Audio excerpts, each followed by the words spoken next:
Hey YouTube, my name's Kyle. My name's Pat. And you're watching IMO on Progizmo HD.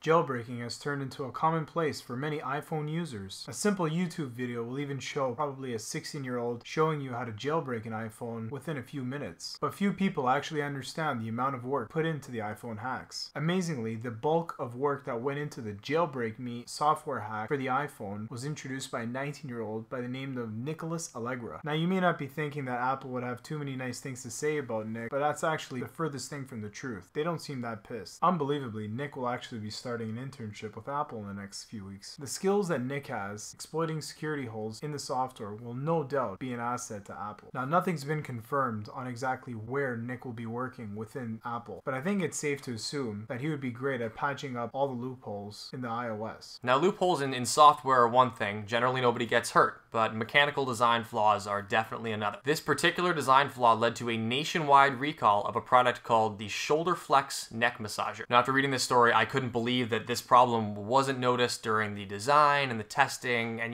just general safety stuff. Now, if you sit down with your new shoulder flex for a nice relaxing massage, the last thing you expect to happen is to be strangled from behind. But that's exactly what happened. A woman, after having her necklace caught in the rotating rollers of the shoulder flex, was strangled to death, and a second woman was choked and injured by the same rollers. Now, these women were not alone. There were many other people injured by their hair getting caught in these rollers, and ultimately the machine trying to kill them. Now, I think the moral of this story is don't place your neck into a machine that may try to chew your head off. So let's just say your neck massager does happen to kill you, and you seem to be the type of person that cares about the environment. Well, you have that option by actually liquefying the remains of your body. Cremation is a growing trend in the US, and by the year 2025, half of the deceased population will have been cremated. Now imagine all the harmful chemicals that are released into the Earth's atmosphere during this process, and all the implications that it has on the planet. A Scottish firm called Resumation has developed a new technology that will put an end to all of these problems using a device called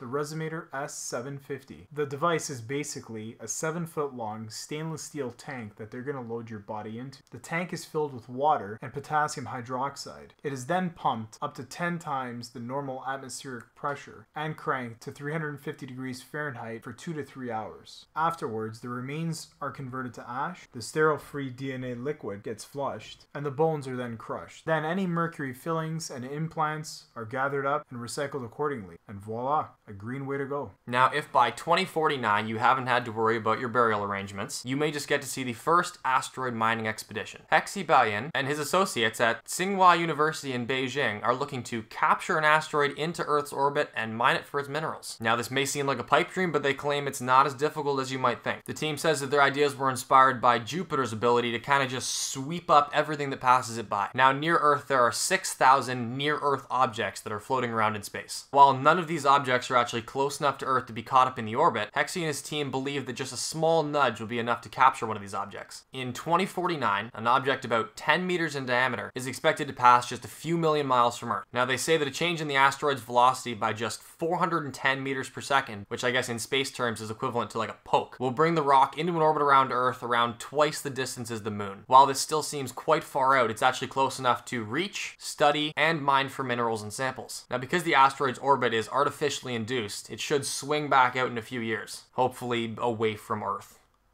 Now, a few million miles may seem a little too far to talk about, so we'll bring it in a little bit closer and we'll talk about a new project for the moon. Now, nuclear reactors often get a bad rap here on Earth, but in outer space, technology works a little bit different. Last week, plans were unveiled for the first nuclear power plant used for manned and unmanned bases on the moon. Now, reactors on Earth require huge plots of land, large cooling towers, and massive structures in order to work. But believe it or not, the reactors on the moon would be about the size of a carry-on suitcase. There are no massive cooling towers, and these units are compact, reliable, and safe. They'll be used in developing outposts on other planets. Currently, the way most satellites and probes get power in space is using solar panels. Now, these are great, but they only work when they're close and within the line of sight of the sun. A huge advantage to these fusion systems is that they'll be able to work in virtually any environment. Not only can this technology be used anywhere, but this small fission reactor is capable of generating up to 40 kilowatts, enough to generate power for typically 3 to 4 homes. Now, outposts on the moon may seem like an amazing idea, but maybe we should focus on our current space debris problems before we fire out more soon-to-be garbage. A tracking network is currently active on Earth that tracks space debris down to a level of 10 centimeter diameter. Now, to give you some perspective on the problem we're facing, in December of 2006, the number of tracked objects was around 10,000. As of July 2011, that number is now up around 16,000. Almost 20% of this space junk are the remnants of a satellite after a Chinese anti-satellite missile test. Now, all these tiny bits of debris don't seem like a big deal, but we have gotten to a point where there's so much that it's constantly colliding and actually creating more debris. And when you have all these tiny bits of debris zipping around the planet at 17,000 miles an hour, it causes some big problems for the current 1,000 satellites we have active in orbit today. Now, we pollute our cities, so we ship it out and put it in big landfills. We pollute our outer orbits until we have what is effectively a 17,000 mile an hour minefield. What now? It's just some food for thought. Well, that just about wraps up this week's episode of IMO. Hope you enjoyed the show, and we'll catch you next week. See you later, guys.